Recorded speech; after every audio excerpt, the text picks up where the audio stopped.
Admito que no sabía cuál idea plasmar en el próximo video, puesto que tengo varias propuestas pero quisiera plantearlas en el momento apropiado. De todos modos, un comentario en mi review de la película de Naruto The Last me dio la idea final a la cual dedicar este próximo conteo. Aviso de antemano que algunos puestos tendrán spoilers, pero no serán significativos a nivel del desarrollo de la historia en cuestión, por lo que podrás ver el top con calma sin preocuparte de que la experiencia de lectura de cada obra presentada se te arruine. Ahora sí, sin más preámbulo, iniciemos. Hace muchísimo tiempo hice un top de los mejores villanos del anime, video que con muchísima urgencia necesita un remake. Siempre he considerado que los tops son de esos videos que cada cierto tiempo hay que actualizar, pues siempre te topas con algo nuevo que decir o aportar. Pero como dije en aquel distante y lejano conteo, en cualquier historia en donde un conflicto se desarrolle, el villano es quizá la pieza más fundamental. Después de todo, ¿cómo puede un héroe ver de lo que está hecho o de lo que es capaz si no tiene un buen villano que se encargue de ponerlo a prueba? Y a pesar de que su objetivo principal es ganarse nuestro repudio y desprecio total, lo cierto es que muy en el fondo apreciamos la existencia de ese villano, puesto que quizás estos personajes sean muchísimo más interesantes de ver que aquellos que tienen el rol heroico en sus manos. Y en el campo literario no hay excepciones en este aspecto. Muchos escritores de gran envergadura y calibre se han encargado de plasmar para la historia villanos de cualidades horrorosas, aún peores que las que se pueden encontrar en cualquier cómic, manga, serie o película. Es por eso que fusionando a estos personajes tan carismáticos e interesantes con una de mis actividades más preciadas como lo es la lectura, les presento a los mejores villanos de la literatura, o al menos de los libros que hasta la actualidad he leído. Acomódense en su asiento más cómodo junto a unos bocadillos y un buen vaso de su bebida favorita, puesto que este viaje va a estar muy interesante.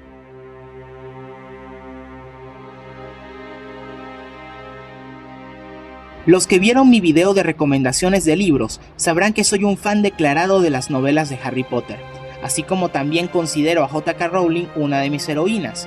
Su narrativa es formidable y su imaginación no deja de sorprenderme.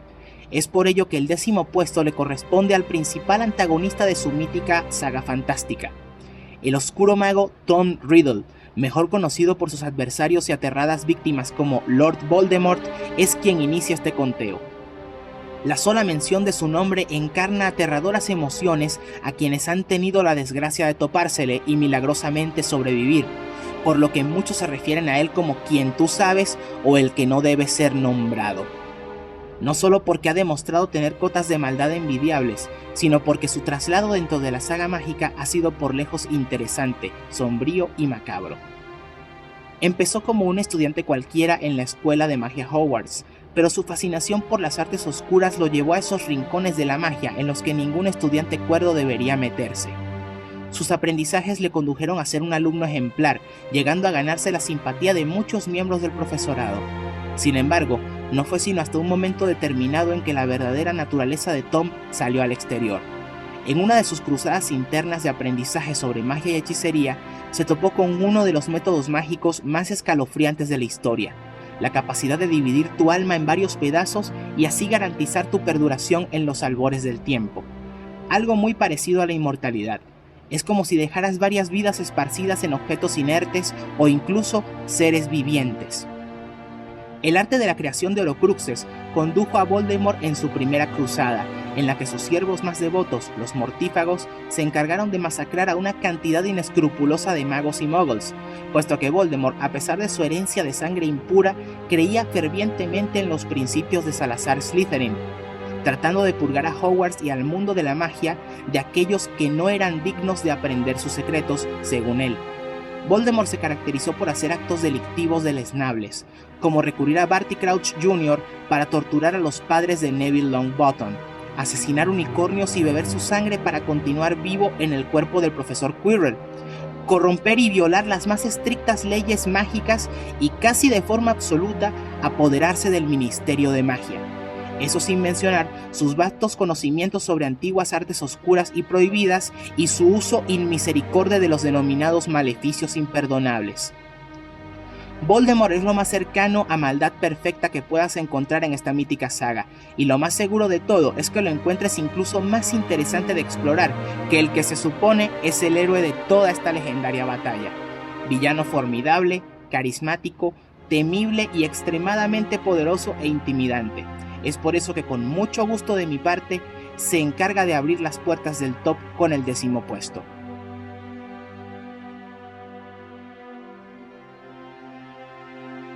Un villano no se caracteriza solamente por poseer inteligencia, astucia o una actitud que inspire miedo. Un villano también puede ser definido por algo tan oscuro pero a la vez real como lo es la locura, la decadencia mental, la psicosis.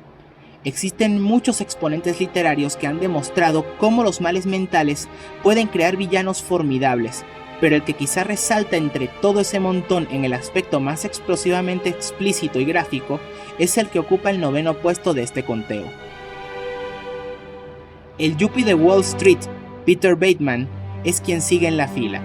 Posee el rol protagónico en la novela de Bret Easton Ellis, American Psycho. Se caracteriza por ser un hombre de 27 años con unas altas sumas de capital en sus cuentas de banco.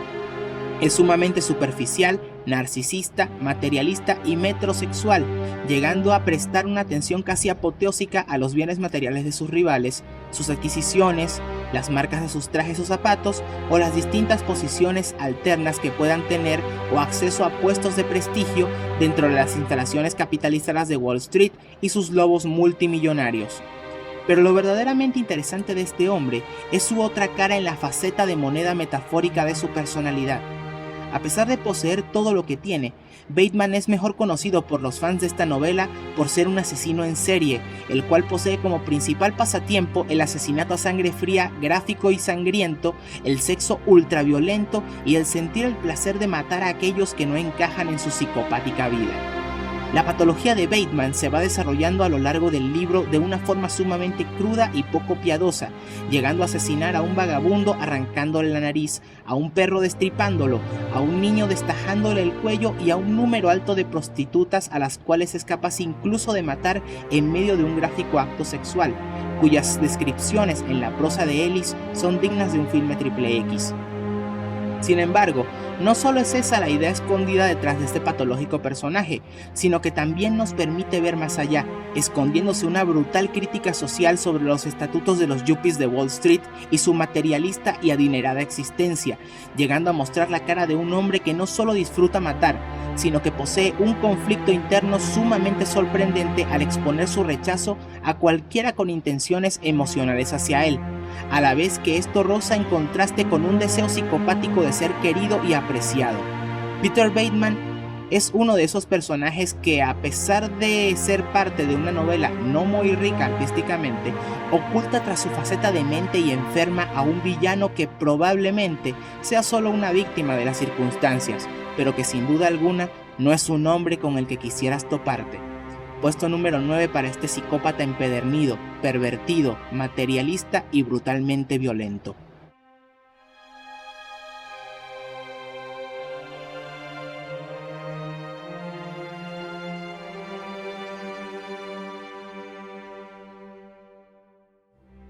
Los villanos de las historias enteramente de fantasía, o de terror en este caso, son muy mencionados por la comunidad lectora en general, aquellos entes divinos, cósmicos o sobrenaturales que nos hacen recordar no solo que el miedo existe, sino que el mundo no es tan bello como imaginamos.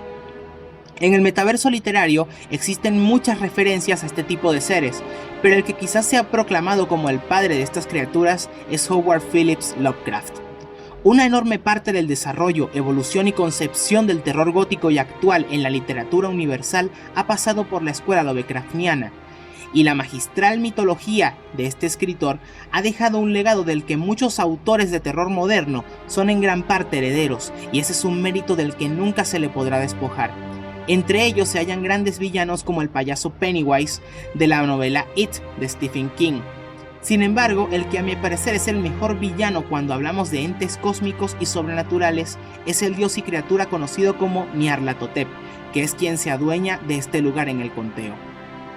Nyarlathotep no es solo uno de los más grandes dioses de la mitología de Lovecraft, sino que también Por como el autor lo describe en los versos del poema en el cual fue concebido por primera vez, es uno de los pocos dioses que es capaz de interactuar con seres humanos, llegando a comprender nuestro idioma ya muy primitivo, pero en el proceso nos incita a emociones y decisiones nada positivas. Muchos hombres en África se encargaron de erigir templos para venerarlo, puesto que sus dotes de comunicación, en combinación con su capacidad de cambiar de forma indefinidamente, lo hacen un ser digno de temer.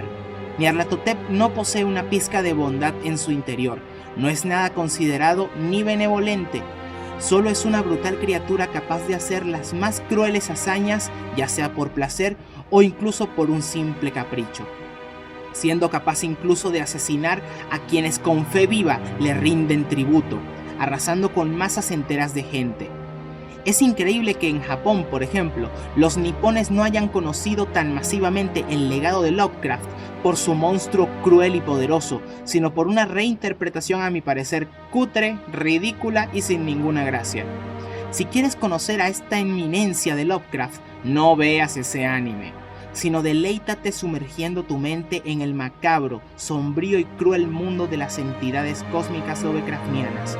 Es por eso que Nyarlathotep es dueño de este puesto, a mi parecer. Es curioso cuando las patologías mentales son el eje de un villano. Ya vimos en un puesto anterior a Peter Bateman, pero ¿qué pasaría si aquel villano literario no solo estuviese más conectado contigo como persona de lo que en verdad puedes llegar a creer? ¿Qué pasaría si aquel espectro, aquella presencia, aquella parte oscura de nuestra alma, emergiera de entre las sombras y fuese capaz de controlarnos y hacer lo que quisiese conforme más le cedemos el paso? Es en este punto cuando la psicología, la psiquiatría y la medicina se encargan de darle estructura a uno de los villanos más clásicos de los thrillers literarios. El señor Hyde, de la novela El extraño caso del Dr. Jekyll y Mr. Hyde, escrita por Robert Louis Stevenson, es quien viene reptando en el puesto número 7 de la lista. La trama de la novela se desarrolla en base al Dr. Utterson, un prestigioso abogado londinense que se encarga de averiguar la extraña conexión existente entre un hombre al que se le conoce como el señor Hyde y un popular doctor del condado conocido como el Dr. Jekyll. Sin embargo, luego de leer un testamento en el cual el Dr. Jekyll deja establecido el dar sus pertenencias a Hyde en caso de su muerte, es que todo empieza a ponerse tenebroso. Unos extraños sucesos, entre ellos el brutal asesinato de un conocido hombre del Parlamento inglés por parte de Hyde, llaman a Utterson a unir las piezas para desentrañar los sucesos detrás de aquel misterioso hombre desquiciado. Lo más aterrador de todo es que a raíz de la investigación, Utterson descubrirá que el Dr. Jekyll y el brutal asesino, el Sr. Hyde, tienen una conexión aún más fuerte de la que puede llegar a imaginarse, llevándolo a uno de los descubrimientos más enigmáticos en su vida como abogado. El concepto del alma, el bien y el mal, nuestra mente como seres humanos, todo se conecta entre sí en esta sombría novela de suspenso que poco a poco te llevará a la mente de uno de los villanos más increíbles, enfermos y dementes de la literatura. ¿Quieres saber más? Tendrás que buscar este libro y leer esta fantástica historia. Si no sabes nada de estos personajes, te puedo jurar que cuando descubras los secretos de Hyde y su relación con el Dr. Jekyll, te llevarás más de una sorpresa desagradable, ya que no solo te toma desprevenido, sino que te adentra en la psiquis de un enfermo mental de la forma más oscura posible. Puesto número 7, bien merecido para este homicida.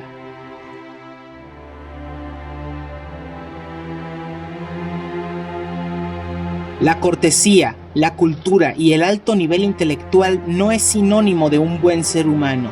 Es bien sabido por el potencial de sus hazañas que muchos grandes villanos de la literatura universal se caracterizan por tener un alto nivel de astucia, ingenio e intelecto.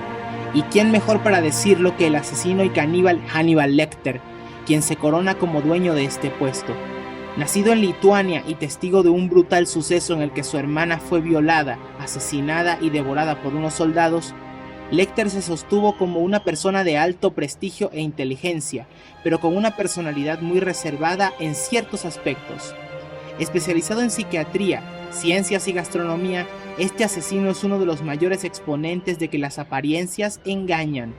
No siempre un asesino será aquel que te amenace con un cuchillo y te hable de una forma vulgar, inculta y con falta de tacto. En muchas ocasiones, el más despiadado hombre se oculta tras la cortina de la clase alta, y Hannibal lo demuestra con creces.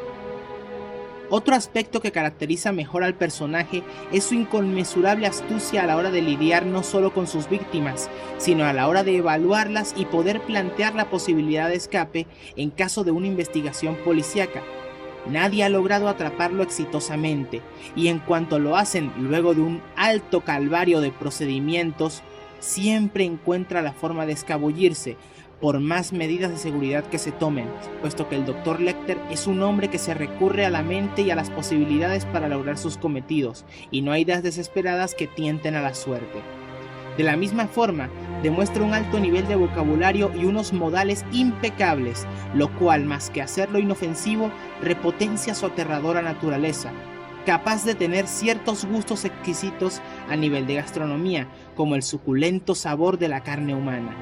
Un villano que en toda la extensión de la palabra ha dado mucho en qué pensar a los lectores de las novelas de Thomas Harris, cuya legacía ha convertido a Hannibal Lecter en el merecedor del 6º lugar de mi conteo.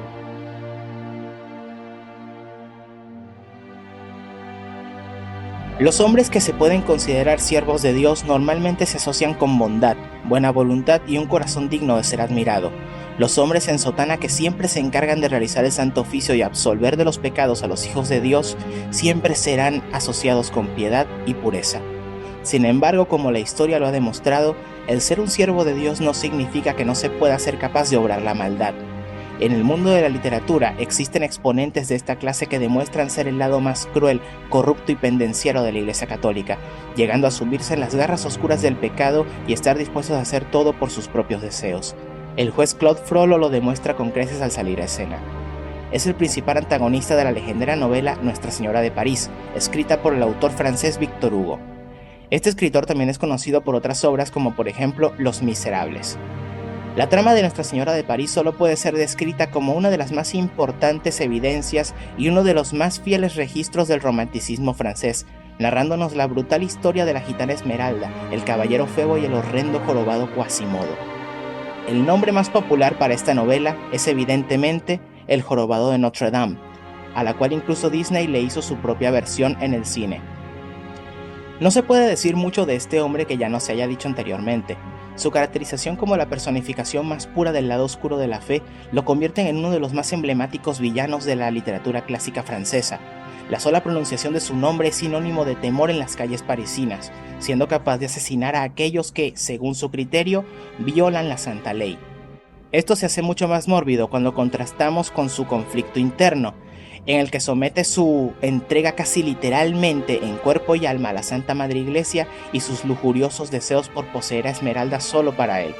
El final de la novela es muchísimo más crudo y triste que el de todas sus adaptaciones hasta la fecha, pero ninguna ha dejado de lado el oscuro legado que el juez plantó en muchos adeptos a la literatura, recordándonos siempre la maestría de Victor Hugo a la hora de reflejar los tiempos más decadentes de la sociedad francesa en aquellos tiempos. Corrupto, malévolo, despiadado, pero muy astuto, Frollo es una de las claras evidencias de que bajo el manto sagrado de la misericordia de Dios se pueden esconder los más fieros siervos del pecado, la oscuridad y la más baja naturaleza del ser humano, y es por ello que este infame canalla se queda con el 5º lugar del conteo.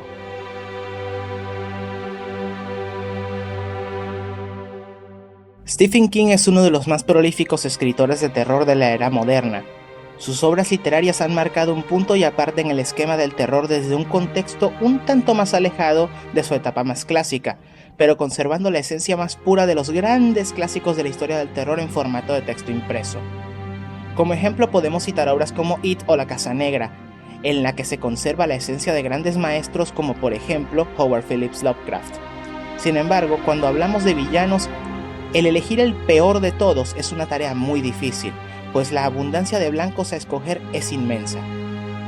Desde los villanos sobrenaturales como la entidad conocida como Eso, extraterrestres como los Tommyknockers, o los asesinos, monstruos, fantasmas o catástrofes que pueden maquinarse en sus escritos. Sin embargo, luego de divagar, pensar y leer, me di cuenta de que en muchas ocasiones la maldad no siempre tiene cara de monstruo o de ente cósmico, sino que adopta una faceta mucho más engañosa, la gratitud, admiración y, para rematar, la obsesión. Es por ello que Annie Wilkes se queda con este puesto. Con el cargo de enfermera, Annie se encargó de rescatar y atender al escritor de novelas de drama Paul Sheldon, quien era popularmente conocido por escribir una serie de novelas sobre una mujer de nombre Misery, quien estaba sujeta a múltiples conflictos de amor, desamor y tragedia. Annie se revela a sí misma como la fan número 1 de Paul al sentir una pasión desinhibida por el personaje, pero al momento en el que la última novela de la saga es publicada es que vemos la verdadera naturaleza de esta mujer. Al enterarse de la muerte de su protagonista literaria favorita, Annie cae en un estado en el que la locura, la obsesión y la tendencia homicida entran en conflicto, sometiendo a Paul a escribir una secuela solo para ella en la que su amada protagonista resucite. Las atrocidades a las que Annie es capaz de llegar son escandalosas, aunque eso sí, tienes que leer el libro para percibir completamente su patología psicótica. La escena de la aclamada película en la que ella se encarga de romper los pies de Paul con un martillo enorme y un tablón de madera no era más que una cortina de brutal censura, pues lo que en realidad sucede en las páginas de la obra es muchísimo peor. De hecho, existen en el libro muchísimas cosas que en la película no se ven, y que contextualizan de forma clara lo enferma y demente que está esta enfermera. Este personaje es quizá, para este servidor, el más depravado y enfermo villano que King ha creado, pues a diferencia de la mayoría de sus personajes antagónicos cargados de poderes o influencia sobrehumana, Annie Wilkes representa a leguas lo que un trastorno mental puede ocasionar, encarnando las peores pesadillas de una persona bajo la mascareta de la ternura, la comprensión y la admiración. Mi pregunta es, después de leer esta novela, ¿te gustaría tener una fan número 1? Pues aunque este personaje es ficticio, no hay dudas de que la pasión por un artista, escritor o lo que sea que te presente en los medios puede conducir a atroces experiencias, y esta novela no solo lo logra con su villana, sino que la vida real se ha encargado de corroborarlo de oscuras maneras. Por esto y quizá mucho más es que esta enfermera psicótica se ha ganado el 4º lugar.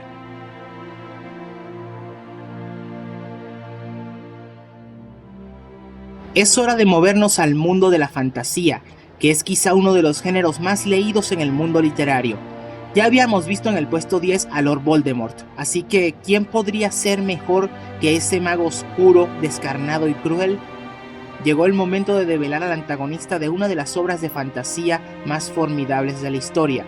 Hablo de, por supuesto, El Señor de los Anillos. Esta trilogía de libros épica que relata la travesía del hobbit Frodo Bolsón es quizá una de las más grandes obras maestras en el género fantástico. Tolkien es un autor digno de aplausos y su prosa elaborada y enriquecida nos da motivos para ello. Y qué forma de darle un honor que mencionar a uno de sus villanos más emblemáticos. Sauron es quien se queda con el 3er puesto. Todos, o al menos la mayoría de los que somos adeptos al género fantástico, conocemos a este villano, y si bien su presencia dentro de la trama no es tan intimidante como la de Voldemort, por ejemplo, sino que se vale de otros personajes y elementos para dar a entender su poderío, sí logra aportar los aspectos no solo necesarios, sino interesantes para plantear y ejecutar el inmenso conflicto del que se vale esta serie de novelas. El hecho de que todo el problema circunda alrededor del único anillo que éste creó, a diferencia de los otros otorgados a los elfos, enanos y hombres, da a entender que su esencia no fue del todo extinguida. De hecho, como se aprecia en la prosa de Tolkien, el poder de Sauron se podría interpretar como algo que va más allá de un cuerpo físico, siendo capaz, aún después de muerto, de manipular a todos los que conformaban su ejército, es decir, los orcos. Del mismo modo, podemos apreciar una significativa potencialización de su poder a la hora de influir sobre ciertos personajes, como el detrimento progresivo de Frodo mientras lleva el anillo a la montaña del destino, o la clara influencia maligna y dañina que tuvo sobre el hobbit Sméagol, convirtiéndolo en la horrenda y nada confiable criatura Gollum. A pesar de que la mayoría de las batallas giran en torno a los orcos, podemos ver otros personajes que hacen hincapié al nombre imponente de Sauron, como lo son el mago Saruman, los Nazgûl y todos aquellos que han caído a merced del poder del anillo. A pesar de no tener una presencia física como tal en todo el desarrollo de las novelas y que las únicas huellas de su existencia son el ojo de Mordor y el anillo, Sauron ha demostrado tener un gran calibre como villano literario, llegando a ser más poderoso, imponente, maligno y dañino que el propio Lord Voldemort. Sin dudas, Tolkien creó uno de los más grandes antagonistas de la literatura de fantasía, y por ello le corresponde el bronce de este conteo.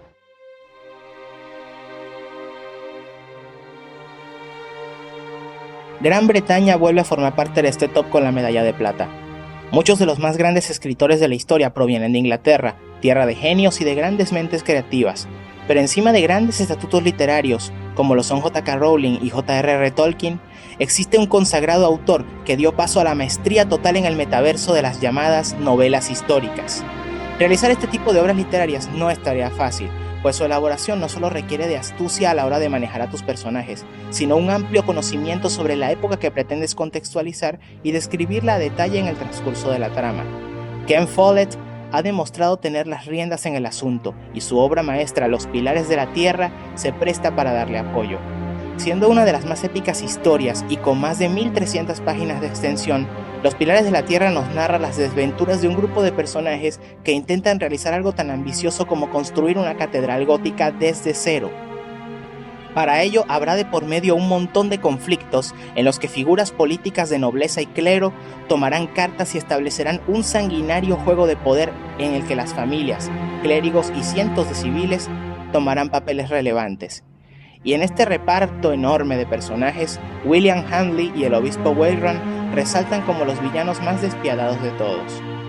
Sí, lo he decidido como un empate, ya que ambos funcionan de manera conjunta durante todo el desarrollo de la historia, y los que hayan leído la novela saben de qué hablo.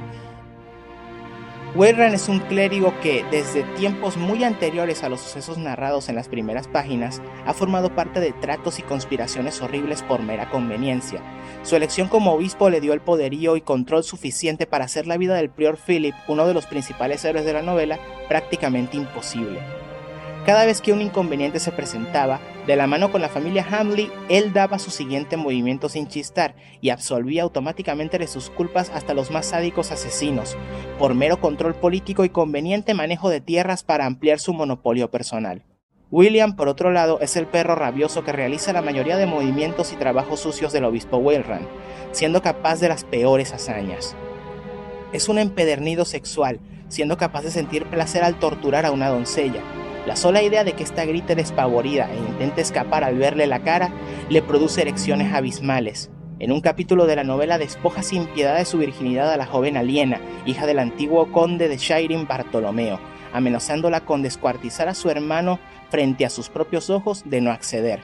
Y en otro, a causa de un tecnicismo por no pagar el permiso requerido para un matrimonio, una aldeana fue castigada por William al ser violada frente a su veterano padre, no solo por él, sino por la escolta entera de soldados que en ese momento inspeccionaban la aldea en busca de los sumamente altos pagos de impuestos que debían a su familia por la manutención de la decadente aldea. Este cruel hombre es tan depravado que incluso estuvo involucrado en el asesinato de un rey. Sin embargo, este despiadado caballero oculta un temor horrendo por ser condenado al infierno en el momento de su muerte a causa de sus pecados, por lo que el obispo Wayrun se volvió su principal carta de triunfo al dar rienda suelta a sus acciones, teniendo la esperanza de ser absuelto una vez la tarea era cumplida. Ambos hacen un dueto temeroso y despiadado, algo así como un asesino en serie sádico y perverso siendo acobijado por la mano piadosa de Dios, y es por eso que se quedan con creces en el segundo puesto y con la medalla de plata colgando de sus cuellos. Para más información te invito a leer la fantástica novela cargada de intriga y riñas medievales, así como su también maravillosa secuela titulada como Un Mundo Sin Fin.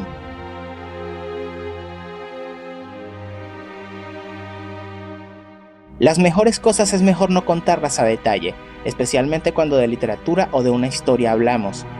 Es por ello que el primer lugar, en cuanto a las cualidades del villano, podría dar unos cuantos detalles, pero en lo que respecta a sus acciones dentro del relato, prefiero guardármelas y dejarlos en la intriga, pues la novela ganadora de este top tiene uno de los villanos más increíbles, y cuesta creer que a estas alturas no haya nociones para una adaptación al cine de su genial prosa.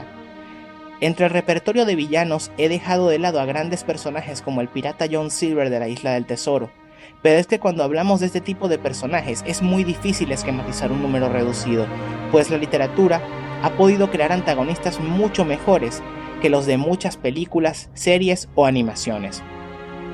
En el caso del portador de la medalla de oro, la gran tierra de España puede alzar los brazos con aclamada alegría, pues el premio le corresponde a una obra proveniente de esos lares.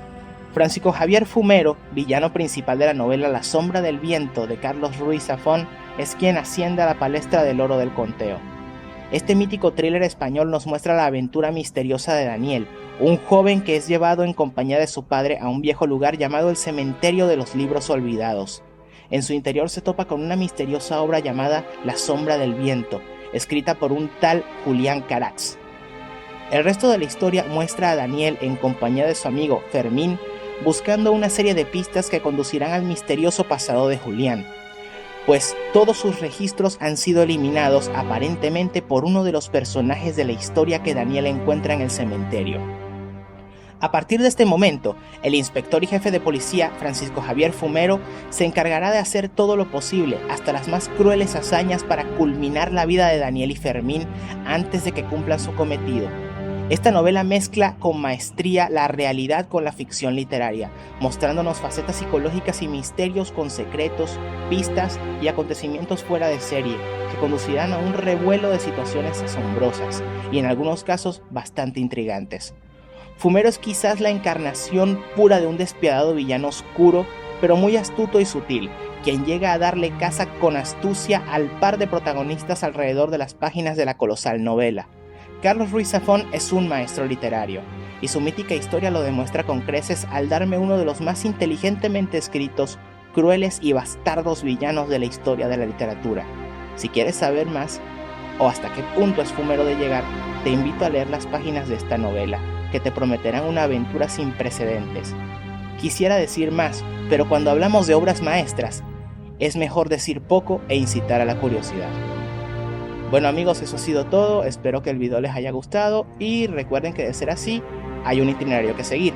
Póngale su pulgar arriba, comenten, si es posible suscríbanse y si el video les gustó de forma excepcional pueden añadirlo a su lista de favoritos para así verlo cuando les plazca. Que todos tengan un feliz día, tarde o noche y nos vemos pronto en un próximo video. Sin más que decir, hasta la próxima.